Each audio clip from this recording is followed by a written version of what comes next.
साथियों नमस्कार, मैं भास्कर यादव। जैसा कि आप लोगों को सबको मालूम है कि चूँकि 6800 को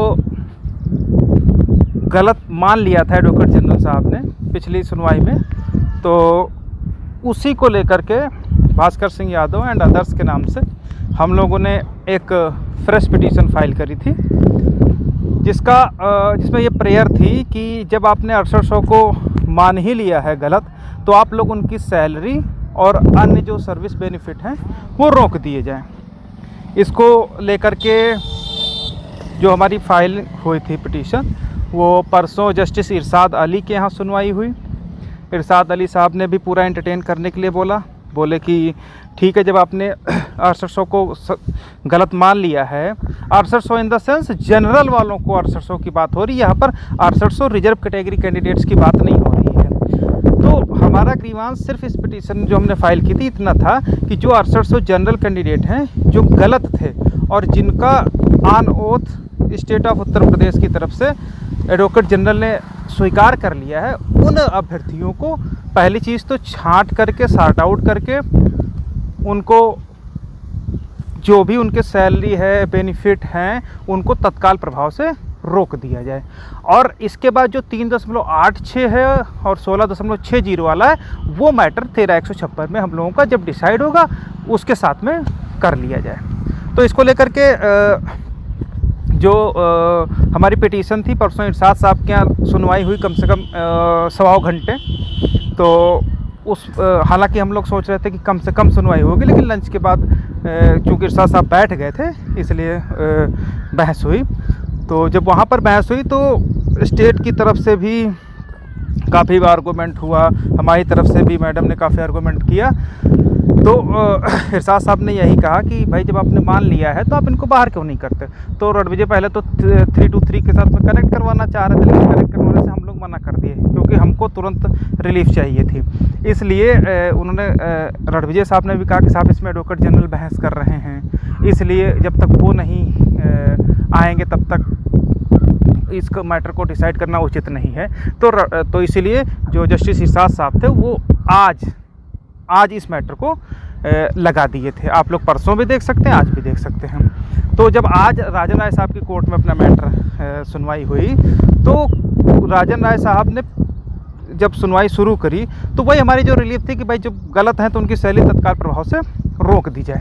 इसको लेकर के कोर्ट ने तो रणवीर साहब पिछला ऑर्डर दिखा दिए, एडवोकेट जनरल साहब भी DK सिंह का ऑर्डर दिखाया कि साहब देखिए यहाँ पर इसमें कहा गया है कि आप लोग इम्प्लीडमेंट से आइए, अब फ्रेश रिट से ना आइए। तो इन लोगों को ये डायरेक्शन दे दी कि जब कोर्ट एक बार ऑर्डर कर चुकी है तो सब लोगों को इम्प्लीडमेंट से ही आना है, जिसको जो कुछ भी कहना है इन द सेंस यदि आपको सैलरी रुकवानी है, आपको पार्टी बनना है, कुछ भी बनना है तो आप इम्प्लीडमेंट से आइए। जो भी आप कुछ कहना है वो इम्प्लीडमेंट से कहिए, क्योंकि अनावश्यक भीड़ मत बढ़ाइए। जो भी आपको इम्प्लीडमेंट बोलना है वो आप इम्प्लीडमेंट बोल दीजिए। तो हमारी तरफ से आर्गूमेंट हुआ कि साहब ये हमारी जो फाइलिंग है वो चूँकि उससे पहले की है तो इसको इसी में रिलीफ ग्रांट कर दिया जाए। तो कोर्ट ने फाइनली ये कंटेंशन रखा कि हम आपको ये लिबर्टी दे रहे हैं, आपका ग्रीवांसेस किसी तरीके से प्रभावित नहीं होगा और आपको जो कुछ भी करना है, जब इम्प्लीडमेंट के लिए हम एक बार ऑर्डर कर चुके हैं तो आप उसी इम्प्लीडमेंट के थ्रू आकर के चाहे अपनी जो भी इंटरिम प्रेयर है, चाहे सैलरी स्टॉप की हो और चाहे अपॉइंटमेंट क्वेस्ट की हो, उसके साथ में आप आकर के अपनी बात रखिए। और ये कहते हुए जो हमारी उद्देश्य था इस याचिका को करने का वो पूरा हो गया और कोर्ट ने उसको डिस्पोज ऑफ कर दिया। ठीक ना। तो इतना मैटर था। बाकी ये जो 6800 के लिए हुई थी, ये कहीं से भी 6800 रिजर्व कैटेगरी कैंडिडेट को चैलेंज करते हुए नहीं थी, सिर्फ ऐसे अभ्यर्थियों की सैलरी रुकवाने के लिए थी जो जनरल के थे और जिनको अपॉइंटमेंट मिल गई थी, सिर्फ इस उद्देश्य के लिए थी। और बाकी जो लोग जिस तरीके से भी खुश होना चाहें खुश हो लें। तो अब हम लोग जितने भी इसमें पार्टी हैं, हम लोग ये सब लोग इम्प्लीडमेंट फाइल करेंगे 323 में, वहाँ पर सैलरी स्टॉप के लिए अब हर डेट पे हमारी तरफ से आर्गूमेंट होगा, क्योंकि कोर्ट ने हमको आज ये ऑर्डर कर दिया है कि आप इम्प्लीडमेंट में अपनी बात कहिए। तो जब इम्प्लीडमेंट में कहेंगे तो जैसे ही अब ये लोग भागना शुरू करेंगे या डेट लेने का प्रयास करेंगे, हम लोग वहाँ पर सैलरी स्टाफ की बात करेंगे। हमने पहले बता दिया था कि हमारी तरफ से रिजर्व कैटेगरी कैटेगरी कैंडिडेट की तरफ से कोई पिटीशन नहीं जाएगी।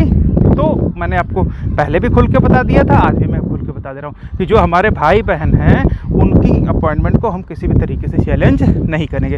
हमारी लड़ाई जनरल के खिलाफ थी, उन्हीं के खिलाफ लगातार जारी रहेगी। ठीक है, तो अब ये हमारे लिए एक सबसे बेहतर काम हुआ। अब यही जो पिटीशन हमारी है जो आज डिस्पोज ऑफ हुई है, डिस्पोज ऑफ कह लीजिए, डिस्मिस कह लीजिए, कुछ भी कह लीजिए, इसको लेकर के हम लोग यही सेम पिटीशन हमारी एज इम्प्लीमेंट हम लोग 323 में फाइल कर देंगे, जो कि 22 तारीख से पहले आ जाएगी। ठीक ना, तो किसी को भी परेशान होने की ज़रूरत नहीं है, कोई दिक्कत वाली बात नहीं है। कहीं से भी जो लोग अज्ञानी हैं, जानते नहीं हैं, उनके विषय में मुझे कुछ नहीं कहना। और ये सैलरी स्टाफ को रुकवाने का हमारा सिर्फ इतना उद्देश्य था कि ताकि अब ये जनरल वाले या कोई भी कैंडिडेट डेट लेकर के हमारे मुद्दे से भागने ना पाए। ठीक है, तो ये सारी चीज़ें हैं। बाकी हमारी तरफ से सैलरी स्टाफ के लिए इम्प्लीमेंट फाइल होगी। ये कैंडिडेट और जो भी हमारे भाई बहन एक दो लोग और चाहेंगे उनको भी हम सैलरी स्टाफ की तरफ से के लिए सैलरी रोकने के लिए इम्प्लीमेंट एप्लीकेशन फाइल करवा देंगे। ठीक ना, तो ये और आज तो राजन राय साहब ने जजमेंट में भी अपने लिखवा दिया कि आप इम्प्लीमेंट में आइए। उसी को लेकर के भास्कर सिंह यादव एंड अदर्स के नाम से हम लोगों ने एक फ्रेश पिटीशन फाइल करी थी, जिसमें ये प्रेयर थी कि जब आपने 6800 को मान ही लिया है गलत, तो आप लोग उनकी सैलरी और अन्य जो सर्विस बेनिफिट हैं वो रोक दिए जाएं। इसको लेकर के जो हमारी फाइल हुई थी पिटीशन, वो परसों जस्टिस इरशाद अली के यहाँ सुनवाई हुई। इरशाद अली साहब ने भी पूरा एंटरटेन करने के लिए बोले कि ठीक है, जब आपने 6800 को गलत मान लिया है, 6800 इन द सेंस जनरल वालों को 6800 की बात हो रही है, यहाँ पर 6800 रिजर्व कैटेगरी कैंडिडेट्स की बात नहीं हो रही है। तो हमारा ग्रीवांस सिर्फ इस पिटीशन जो हमने फाइल की थी इतना था कि जो 6800 जनरल कैंडिडेट हैं जो गलत थे और जिनका on oath state of Uttar Pradesh की तरफ से एडवोकेट जनरल ने स्वीकार कर लिया है, उन अभ्यर्थियों को पहली चीज़ तो छांट करके सॉर्ट आउट करके उनको जो भी उनके सैलरी है बेनिफिट हैं उनको तत्काल प्रभाव से रोक दिया जाए।